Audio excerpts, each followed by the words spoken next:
ओम नमः सिद्धेभ्यः। ओम नमः सिद्धेभ्यः। ओम नमः सिद्धेभ्यः। नमो अरहन्ताणं नमो सिद्धाणं नमो आर्याणं नमो वज्रायाणं नमो लोके सवसां। मंगलम भगवान वीरो मंगलम गौतमो हरि मंगलम कुंद कुंदार्यो जयधर्मोऽस्मङ्गलम् सर्वमङ्गलमाङ्गल्यं सर्वकल्याणकारकं प्रधानं सर्वधर्माणां जयतु शासनम्। श्रीमत्परं गम्भीर शाद्वादामोघनाञ्चनं जीयात्रैलोक्यनाथस्य शासनं जिनशासनम्। नम्यूढजिनं वीरं अनन्तवर्णानदंसनसहावम् ओच्छामिनियमसारं केवलिसुधकेवलीगणम्। आतंबने परमात्मा हो शांति सारे देश में देशना सर्वोदये महावीर के संदेश महावीर के संदेश। शुद्धोपयोग अधिकार नियम सार ग्रंथाधिराज 12वां अधिकार है, अंतिम अधिकार है। अंत भला सो सब भला। कल के प्रातः काल के स्वाध्याय में हम आप लोगों ने पहली गाथा जिसमें अनंत ज्ञान दर्शन सुख स्वभाव स्वभाव भाव, उस स्वभाव भाव कारण भाव त्रिकाल भाव को कारण पने के रूप में स्वीकार करके प्रगट पर्याय में वीरता महावीरता कार्य परमात्मा दशा का प्रकट होना, इन दोनों की संधि हम आप लोगों ने देखी थी। शुद्ध भाव और शुद्धोपयोग रूप शुद्ध भाव। एक शुद्ध भाव अधिकार वाला शुद्ध भाव, दूसरा शुद्धोपयोग वाला शुद्ध भाव।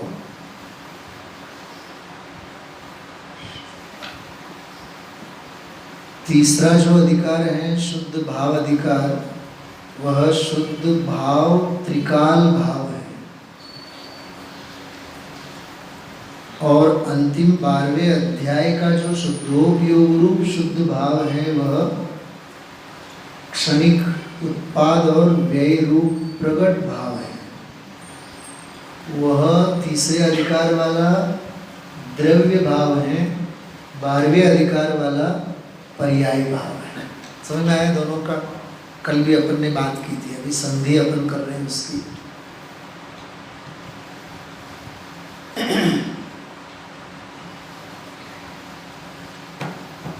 समय सार ग्रंथ की 49वीं गाथा परसवरूपम गंधम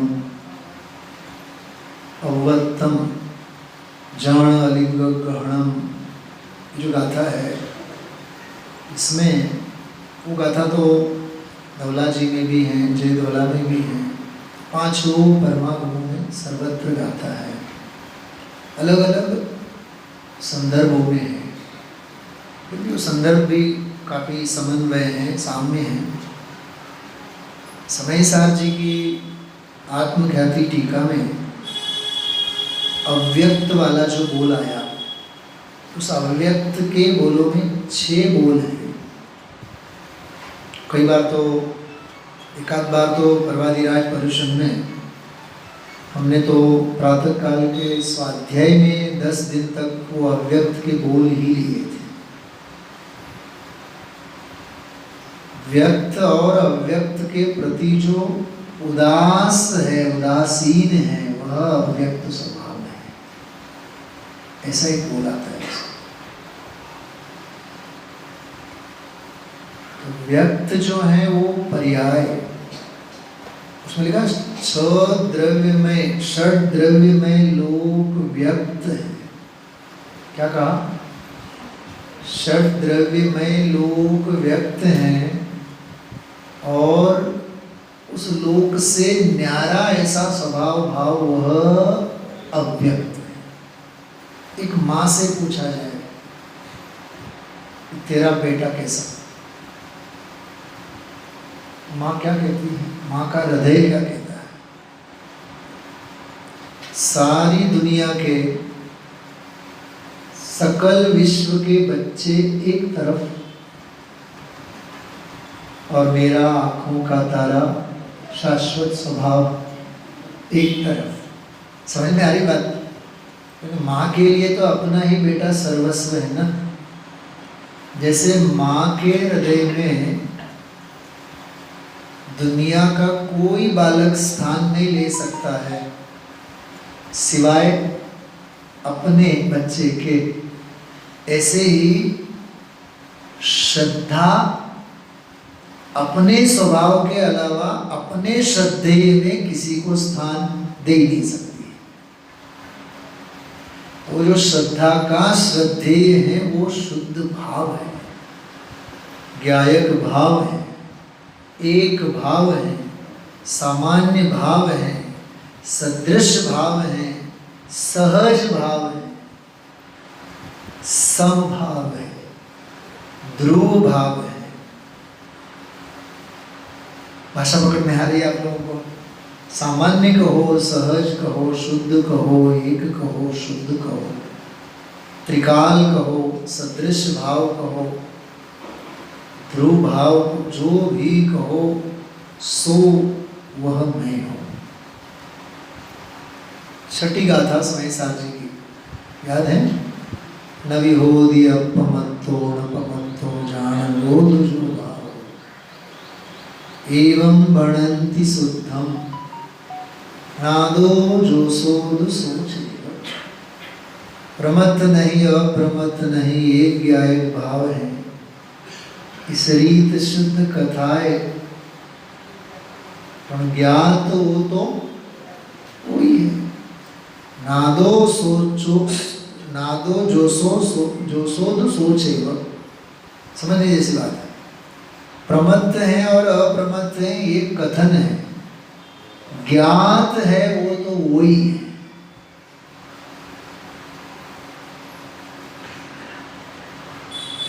जो अनुभव गोचर है वो वचन गोचर कैसे हो सकता है?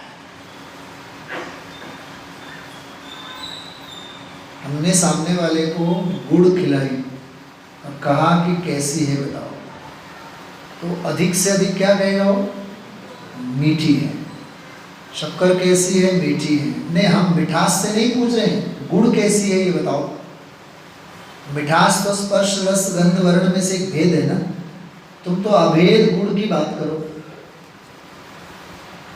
गूंगे को गुड़ खिलाओ आप, वो तो क्या बोलेगा? बोल तो नहीं सकता है लेकिन स्वाद तो गुड़ का। समझ में आ रही बात?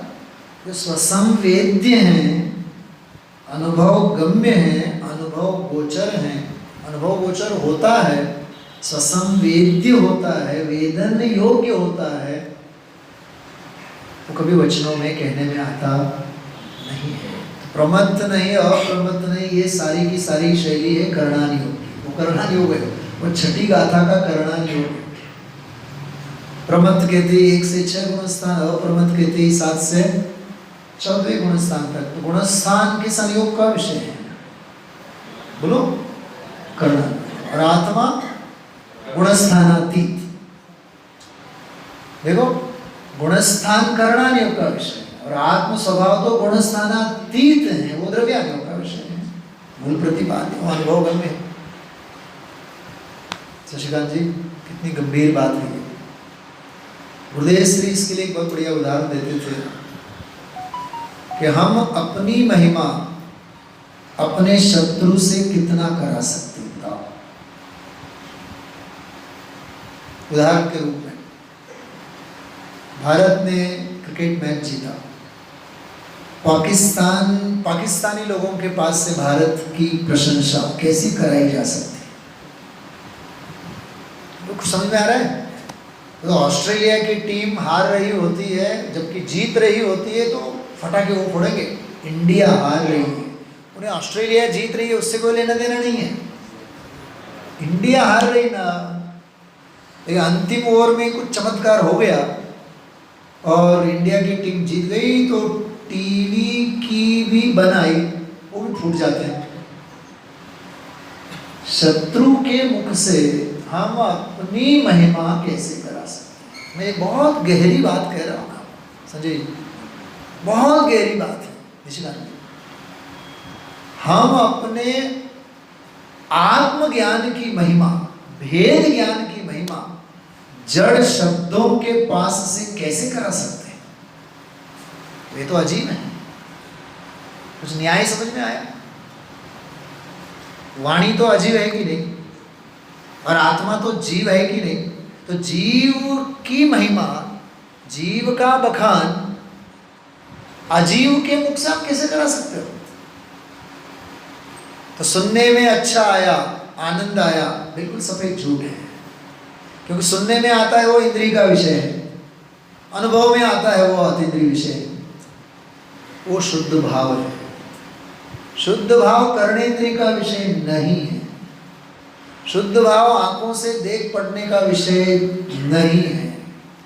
पढ़ करके जो होता है वो ज्ञान है ही नहीं, वो इंद्रिय ज्ञान है। और इंद्रिय ज्ञान ज्ञान नहीं है, इंद्रिय ज्ञान ज्ञान का गेय है। तो बहुत बिल्कुल टॉप वाली बात कर रहा हूँ मैं आपको, समझना। नहीं समझ में आए तो ये बात 10 बार सुनना, सोचना। क्या कहा मैंने अभी? इंद्रिय ज्ञान ज्ञान नहीं है, इंद्रिय ज्ञान ज्ञान का गेय है। ये जो क्षयक्षम ज्ञान है ना अपने को, शास्त्री के बच्चे जितने भी हैं, कहाँ है वो स्वप्निल? हाँ, ये जो शास्त्री की डिग्री अपन ने ली है, पढ़ाई की है, 5-50 ग्रंथ पढ़े हैं, इतना सारा जो उघाड़ है, ज्ञान है शाश्वत। हाँ, ये जो ज्ञान है ना, क्षयक्षम रूप जो ज्ञान है, वो क्षयक्षम रूप ज्ञान ही नहीं है, वो ज्ञान का गेय है। जय इंद्रिय जनिता, 31वीं गाथा की बात कर रहा हूँ, समय सार जी की। इंद्रियों को जीतो, इंद्रियों को जीतो मतलब जितेंद्रिय जिन किसे कहलाते हैं? जितेंद्रिय जिन तो वे कहलाते हैं जिन्होंने इंद्रियों को जीता। तो वहाँ अर्थ किया, इंद्रियों को जीतना मतलब क्या? ये नोट करने जैसी बातें हैं जो मैं बोल रहा हूँ अभी, आधा अधूरा कच्चा जैसे भी समझ में आ जाए। 3 अर्थ किए हैं, द्रव्येंद्रिय, भावेंद्रिय, भावेंद्रिय के विषय। क्या कहा? द्रव्येंद्रिय भी इंद्रिय, भावेंद्रिय भी इंद्रिय। वाह, गजब की बात है। भावेंद्रिय तो ज्ञान है ना, हाँ ज्ञान है ना, लेकिन वो इंद्रिय है ना। द्रव्येंद्रिय आँख नाक और ये इंद्रिय हैं, वो तो बिल्कुल शरीर के चिन्ह द्रव्येंद्रिय हैं। तो द्रव्येंद्रिय तो इंद्रिय हैं ही, लेकिन द्रव्येंद्रिय के माध्यम से जो जानने वाली कौन? भावेंद्रिय रूप जो ज्ञान है वो भी इंद्रिय है, और वो भावेंद्रिय द्रव्येंद्रिय के द्वार से भावेंद्रिय जिन विषयों को जानती हैं वो सारे बाहर के विषय भी इंद्रिय हैं। इंद्रिय का फैलाव, वही वाली बात। हे आमचे सख्खे चुलत सख्खे भाव, सख्खे चुलत भाव, सख्खे चुलत भाव। क्या समझ में आया? कितना विस्तार है उसका। निशिका जी बात पकड़ में आई? स्पर्शनेन्द्रिय, घ्राणेन्द्रिय, चक्षुरेन्द्रिय, कर्णेन्द्रिय, जो भी 5 इंद्रियां हैं अपने पास। स्पर्शनेन्द्रिय, रसनेन्द्रिय, घ्राणेन्द्रिय, चक्षुरेन्द्रिय और कर्णेन्द्रिय, 5 इंद्रियां शरीर के चिन्ह विशेष को इंद्रिय कहते हैं। यही है ना इंद्रिय की व्याख्या, पाठशाला के बच्चों के लिए पढ़ाते हैं अपन लोग। पंडित जी को भी कितना काम आता है। प्रवचन में भी कितना काम आता है। इसलिए पाठशाला पढ़े हो ना तो ही प्रवचन कर सकते हैं, पाठशाला होनी चाहिए। शरीर के चिन्ह विशेष को इंद्रिय कहते हैं, वो तो द्रव्येंद्रिय है। आंख पढ़ पाती है, क्यों? हम कैसे पढ़ते हैं? आंख से पढ़ते हैं। अच्छा, मुर्दे को आंख तो है। कान से सुनते हैं, क्यों? मैं बच्चों को हमेशा कहता हूँ, यहां से नहीं गाना, गाना यहां से गाना। क्या कहा? गाया कहां से जाता है? गले से गाते हैं ना, गले से गाते हैं, क्यों शांति कुमार जी?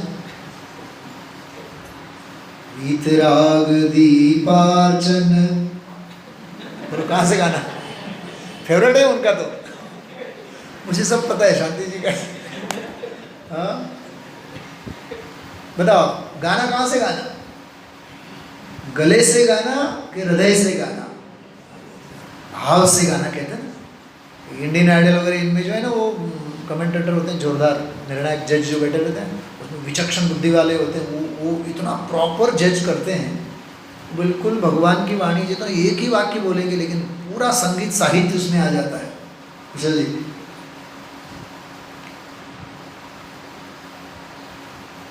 किसी ने कुमार सानू की आवाज में गाया, सारी दुनिया ओहो क्या बिल्कुल फलाना ढिकना, और वो जज है ना अंत तक चुप बैठा रहता है, अंत में इतना बोलेगा, अच्छा तुमने अभी जो आवाज में गाई वो किसकी आवाज में गाई? कुमार सानू की आवाज। नहीं नहीं नहीं, तुम अपनी आवाज में गाओ। क्या कहा? बात समझ में आई? ये आदिनाथ की बात है, ये 24 तीर्थंकरों की बात है, ये कुंद कुंद की बात है। नहीं नहीं नहीं, ये बात तुम्हारी है। वो अपनी आवाज बननी चाहिए ना। तो गाना गले से नहीं होता है, गाना तो हृदय से होता है। अच्छा, सुनना कहाँ से होता है? सुनने के लिए कौन सी इंद्रिय अपने पास? बोल बेटा। स्पर्शनेंद्रिय से सुनते हैं, रसनेंद्रिय से सुनते हैं, घ्राणेंद्रिय से सुनते हैं। बोल मेरी तरफ देख, कौन सी इंद्रिय से? स्कूल के बच्चे ऐसे करते, जवाब नहीं आता है ना, बिल्कुल ध्यानस्थ हो जाते हैं। हाँ बताओ, कहाँ से सुनना? बोलो देवगांव राजा, कहाँ से सुनना? हाँ, कान से सुनते ना मन? नहीं, सुनना यहां से नहीं, सुनना यहां से, हृदय से सुनना, भाव से सुनना। तो सुनने भर नहीं आएगा, वो समझ में आता हुआ सुनने में आएगा। क्या कहा? वो समझ में आता हुआ सुनने में आएगा।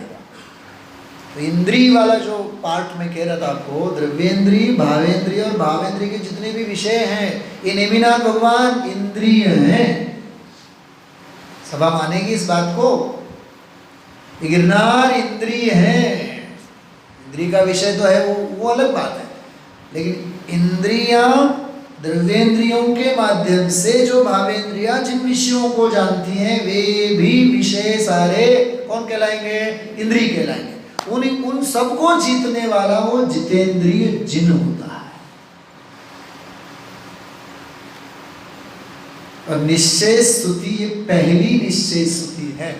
समझो आप, शुद्ध भाव का मंगलाचरण है वो, शुद्धोपयोग का मंगलाचरण है, शुद्धोपयोग का प्रथम अंश है वो, पहली किरण है, जितेंद्रिय जिन। 6 महीने पहले मेरे दिमाग में ये भी आया था विषय, 31, 32 और 33वीं गाथा यहाँ स्वाध्याय में लेते हैं। न जाने साल भर में तो कितनी बार कितने विषय बदल गए हों, लेकिन जो निकलना था यहाँ वही निकल रहा है। बात समझ में आ रही? 31वीं गाथा, 32वीं गाथा तो और गहरी, 33वीं गाथा तो और गहरी। जित मोह जिन 32वीं गाथा, क्षीण मोह जिन, वो तो 12वें स्थान वाले की बात है। तब तक निश्चय स्तुतियाँ चलती हैं, और हम लोग आधा घंटा 1 घंटा गा बजा लेते हैं, हमें लगता है कि हमने भगवान की बहुत बड़ी भक्ति की, स्तुति की। नहीं नहीं नहीं,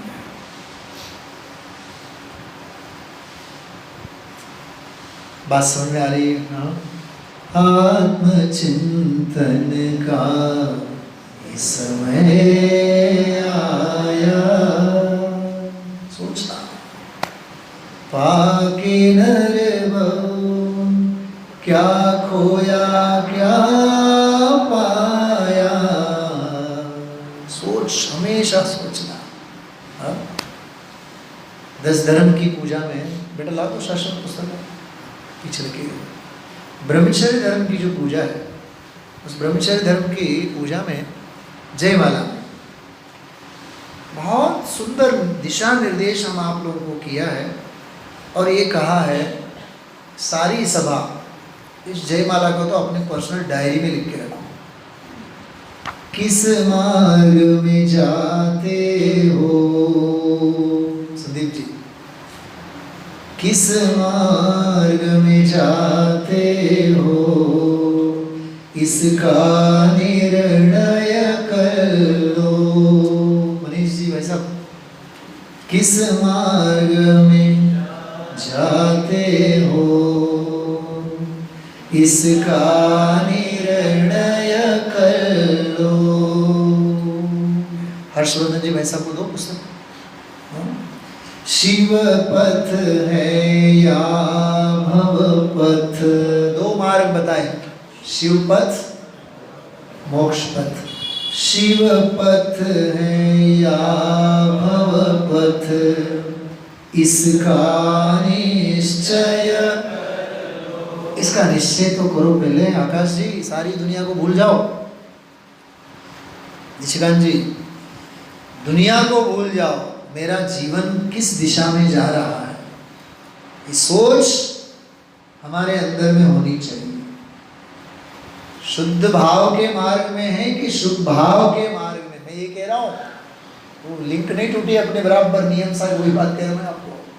हाँ, सन्मार्ग तो यही है। आज कौन सा धर्म अपन ने आराधना की? यही है, ये है उत्तम सत्य।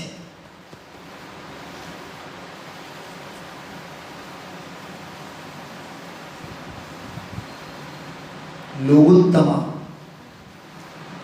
क्या कहा? लोगुत्तमा।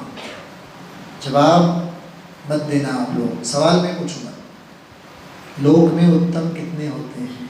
जवाब आप गलत ही बोलेंगे, ऐसे मत बोलना। यही बोलने वाले थे ना लोक में, जो बच्चे बोल रही है। चलो निर्दोष है बेटा, बोल दो कितने उत्तम है? 4। कौन कौन से? चत्तारि लोगुत्तमा, बैठ के बोल, कोई बात नहीं। चत्तारि लोगुत्तमा, अरहंता लोगुत्तमा, सिद्धा लोगुत्तमा, साहू लोगुत्तमा, केवली पंडितो धम्मो लोगुत्तम। अरहंत उत्तम है, सिद्ध उत्तम है, साधु उत्तम है, और केवली प्रणीत धर्म उत्तम है। यहाँ कह रहे हैं शुद्ध भाव उत्तम, क्योंकि नियम सार है, नियम से करने योग्य सार तो यही है। अच्छा, मंगल कितने हैं? 4। नियम सार ना कहते हैं, नहीं मंगल तो। अच्छा, शरण कितने हैं? पंडित जी, शरण सहारे को कहते हैं, अरहंत शरण, सिद्ध शरण, साधु शरण, केवली प्रणीत धर्म शरण। नियम सार में कलश में आपको निकाल के बताऊंगा 1-2 दिन बाद, मूल कलश। जो मंगल है, जो उत्तम है, जो शरणभूत है, ऐसा नमस्कार करने योग्य भगवान आत्मा एक ही।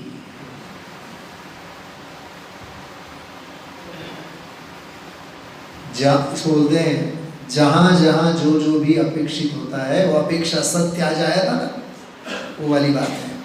इसलिए भाइयों, मत नयन बंद करना, आंखें बंद करके मत जाइए।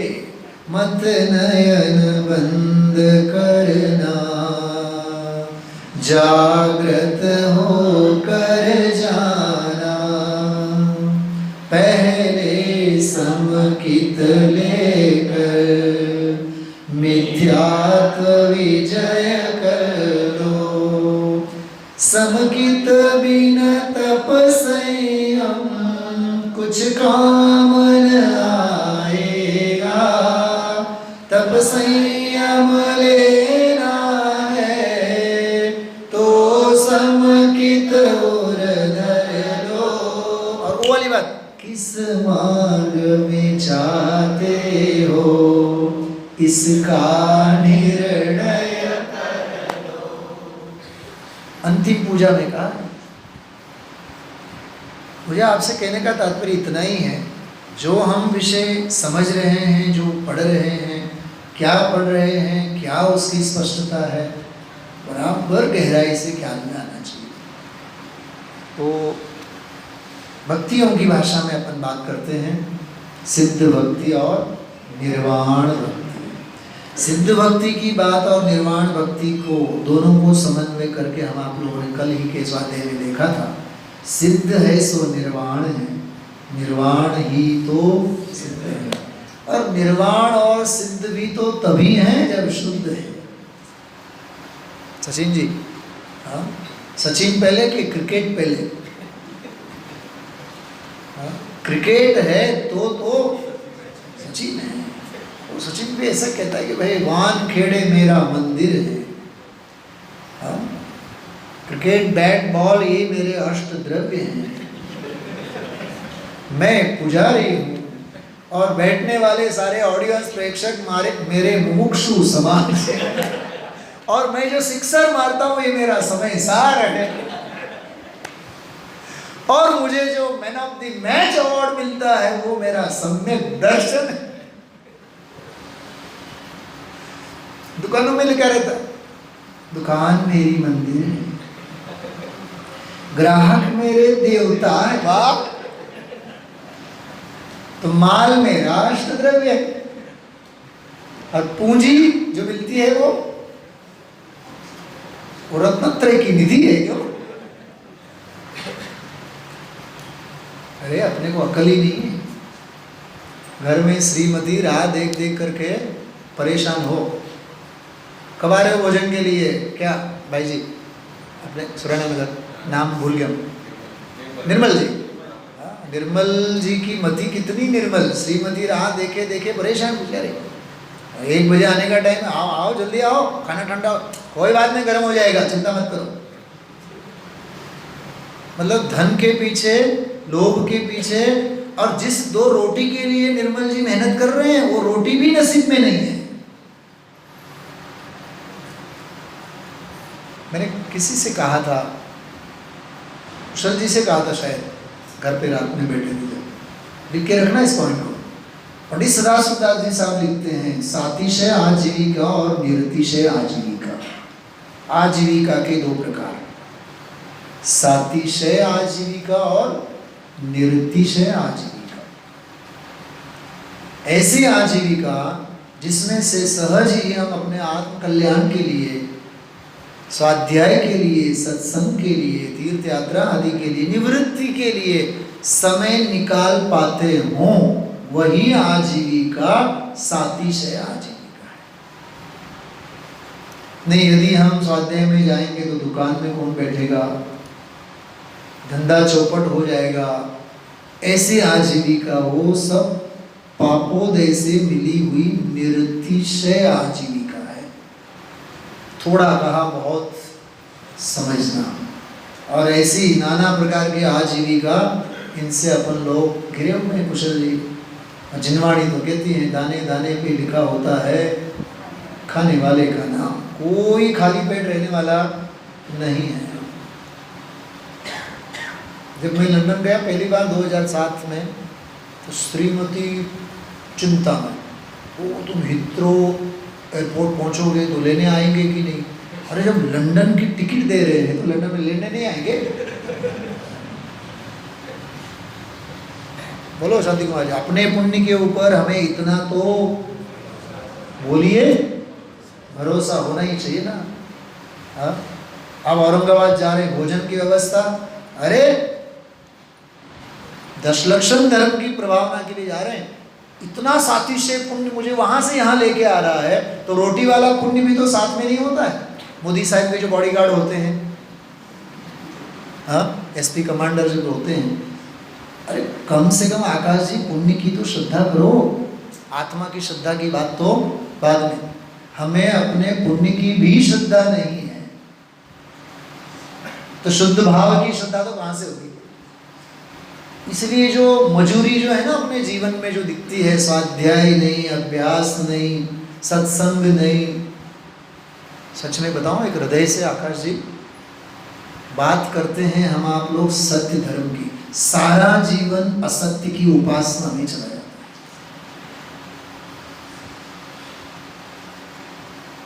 बिना स्वाध्याय का जीवन, बिना सत्संग का जीवन, बिना तत्वाभ्यास का जो जीवन है, सब असत्य के शरण में गया हुआ जीवन है। सत्य धर्म तो हम तब करें जब सत्य धर्म आराधने के पात्र बने।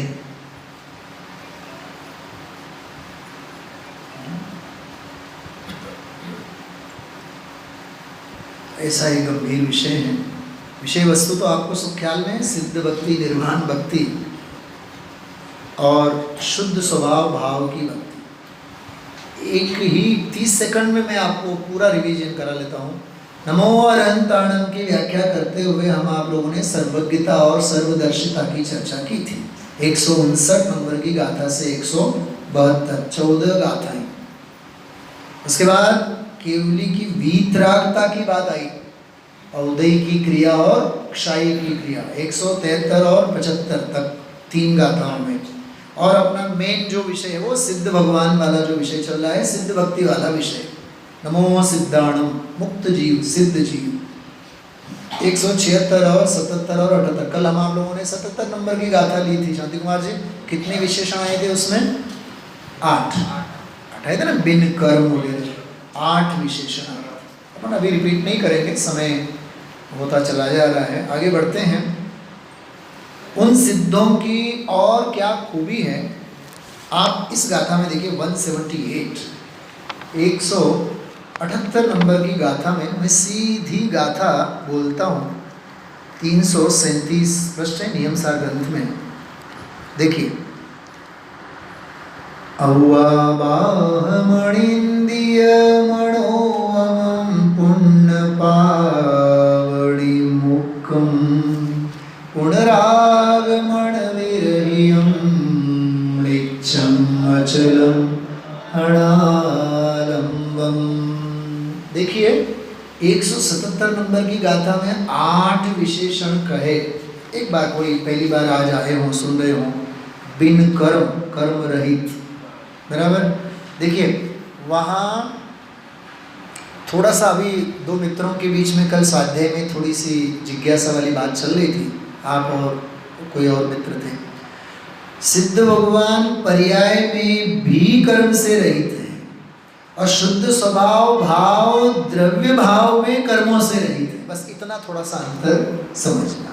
बाकी पर्याय की जो विकलता है वो वाला विषय सारा अलग है, वो संयोग के कथन में आता है।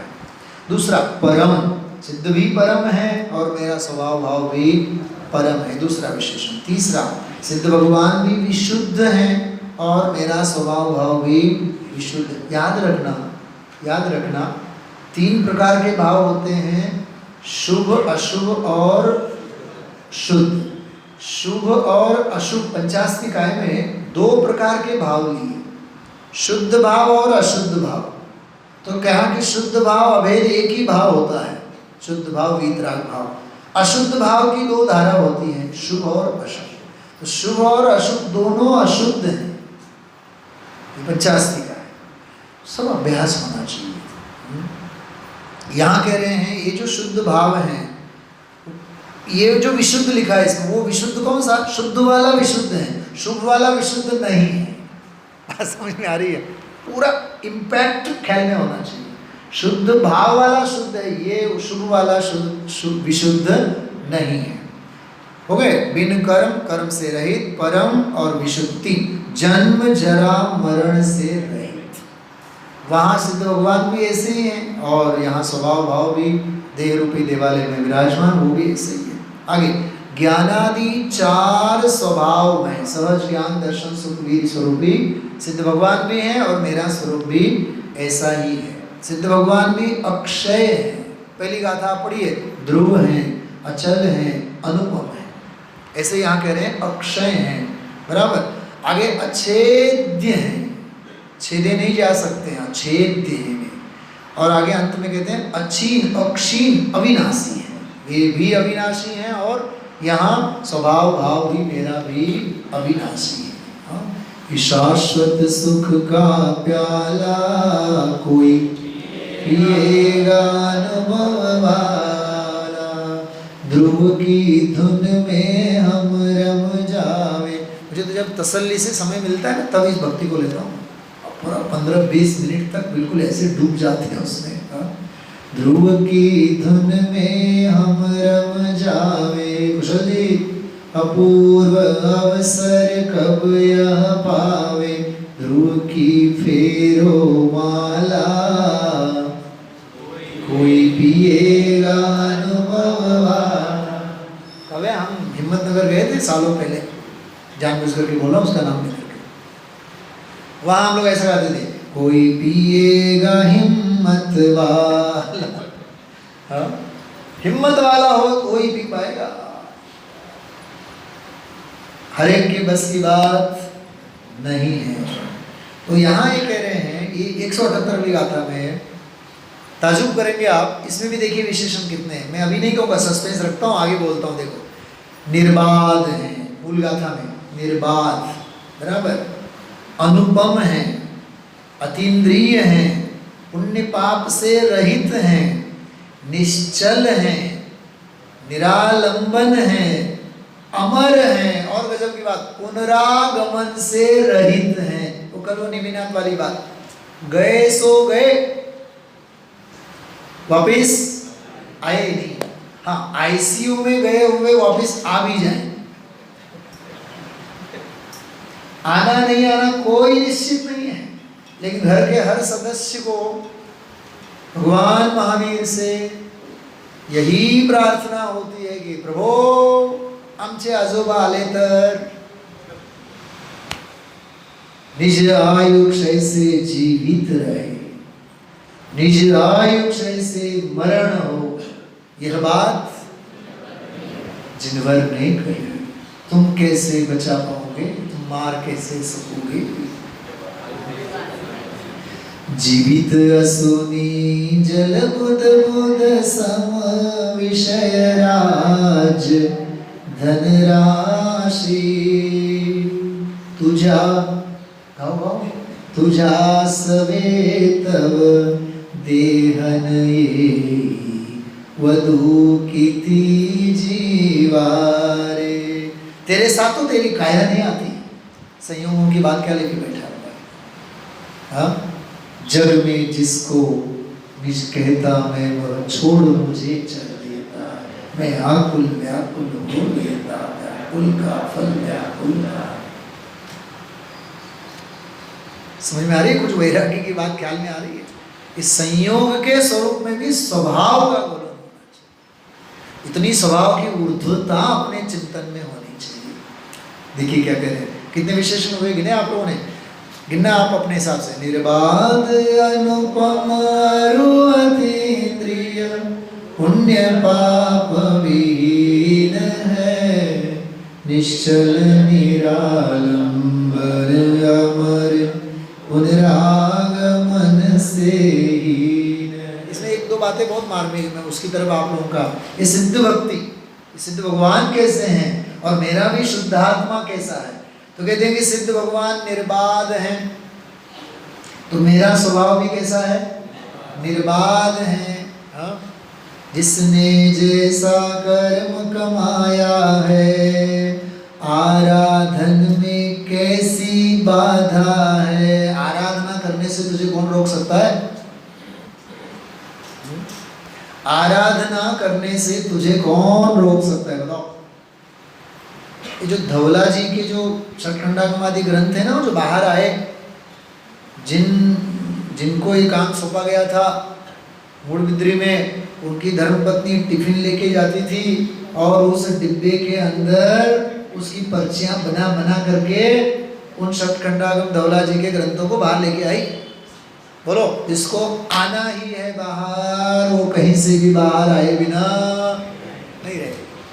जैसे बहुत हंसी आती है ना अपने को सभा में, तो बहुत हंसी आती है तो अपन लोग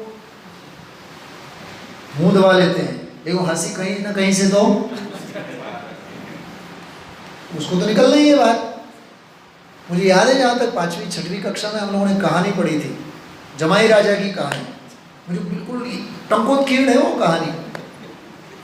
तोंड दाबले की नहीं, नाक दाबले की तोंड उगड़ते, वो कहानी का नाम ही था।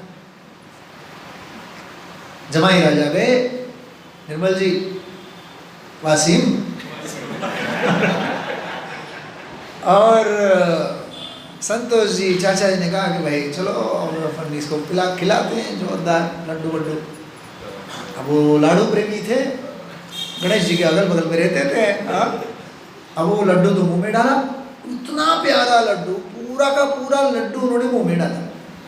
इतने में अंदर से सासू माँ आ गई। अब वो उसको खा ही नहीं पाए। अब वो मुंह ऐसा का ऐसा खुला और सासू माँ घबरा गई। अजी सुनते हो जमाई राजा को क्या हो गया? अब भी हाल कितने भले अच्छे थे, अब भी हाल बात कर रहे थे, मुंह बंद हो गया उनका।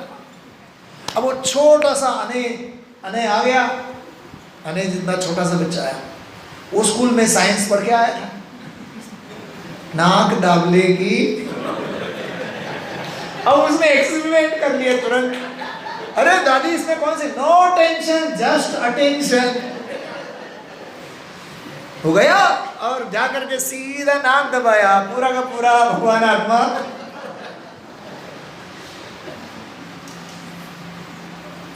इसको संस्कृत में कंठ विद्ध न्याय कहते हैं। कांटा यदि चुभा हुआ होता है ना, तो कांटे से ही कांटा निकलता है। बाजार में सुई लेने के लिए जाने की आवश्यकता, कोरोना के काल में आप लोगों ने उपाय किए। रोज 2 सब्जी के बिना नहीं चलती है, बराबर, लेकिन उन दिनों हम आप लोग चने, सोयाबीन और क्या राजमा ये खा करके निकाले हैं। भले भले अच्छों को भी सोयाबीन का और राजमा का भी प्रेम हो गया था। सगळं चालते, जे असेल ते करा, पापडाची भाजी करा। तो जब कुछ मिलता नहीं है तो सब कुछ चलता है, और जब जाहो जलाली होती है तो लाओ बादाम भी लाओ, तो हलवा भी लाओ। दयनीय दशा है हमारी। अरे मेरा स्वभाव निर्बाध है, निर्बाध अनुपम अरु अतीन्द्रिय, अतीन्द्रिय है, पुण्य पाप विहीन है। सुनना, इसमें 4 बातें, पुण्य भाव पुण्य संयोग, पाप भाव पाप संयोग। हर्षवर्धन जी सबसे न्यारे निराले हैं सिद्ध भगवान। न उनमें पुण्य भाव हैं, न उनमें पुण्य के संयोग हैं, न पाप भाव हैं, न पाप के संयोग हैं। संयोगों से भी परे, संयोगी भावों से भी परे। वाह! इसलिए वो स्वभाव भाव में है। जब वे अपने स्वभाव भाव में हैं, तो मैं अपने स्वभाव भाव में क्यों नहीं हूं? वे सिद्ध हैं तो मैं शुद्ध हूं। उनकी भक्ति करते करते सिद्ध भक्ति, मेरी भक्ति करते करते शुद्ध भक्ति। ये है सिद्ध भक्ति, ये है निर्वाण भक्ति। एक बात तो ये बात मुझे कहनी थी। दूसरी बात, निश्चल है, निरालंबन है। थोड़ी सी बात समझना आप। छोटे मोटे उदय की विचित्रता में हम कितने चल विचल हो जाते हैं। हाँ, पूरा हाइपर टेंशन, बीपी हमारा हाई लो हो जाता है। संदीप जी, कैसी विडंबना है अपने जीवन में। हाँ, 10-20 लाख कमाई होवे, चलो करो आज पुरान बोली, मिठाई बांटो सारी दुनिया को। और यदि 10-20 लाख नुकसान होवे तो रात की नींद नहीं आवे। तो निश्चल स्वभाव की बात समझ में कैसे आएगी? सिद्ध निश्चल है, मेरा स्वभाव भाव निश्चल है। एक तो ये प्रकरण, और ये वाला प्रकरण खास, पुनरागमन से रहित है, न कहीं आना है न कहीं जाना है।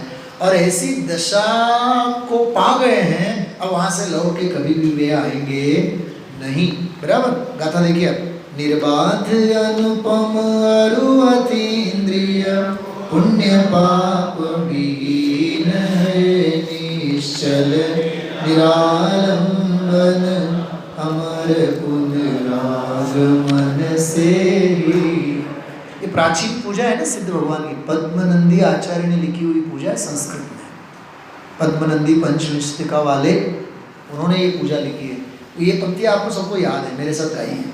अविनाशी अविकार परम रस धाम हो, समाधान सर्वज्ञ सहज अविराम हो, शुद्ध बुद्ध अविरुद्ध अनादि अनंत हो, जगत शिरोमणि सिद्ध सदा जयवंत हो, ध्यान अग्नि कर कर्म कलंक सबेद है, नित्य निरंजन देव स्वरूपी रहे, यायक गे आकार ममत्व निवार के, सो परमात्म सिद्ध नमो सिरनायके, अविचल ज्ञान प्रकाशमय गुण अनंत की खान, ध्यान धरे सो पाइए परम सिद्ध भगवान। ऐसे सिद्ध भगवंतों का विराट स्वरूप हम आप सभी के चित्त में विराजमान हो, ऐसा स्वयं सिद्ध स्वभाव भाव हम आप सभी का देह रूपी देवालय में है। बस उस शुद्ध स्वभाव भाव को समझाना ही शुद्धोपयोग अधिकार के सिद्ध भक्ति और निर्वाण भक्ति का मूल प्रमेय है। ओम नमः सिद्धि।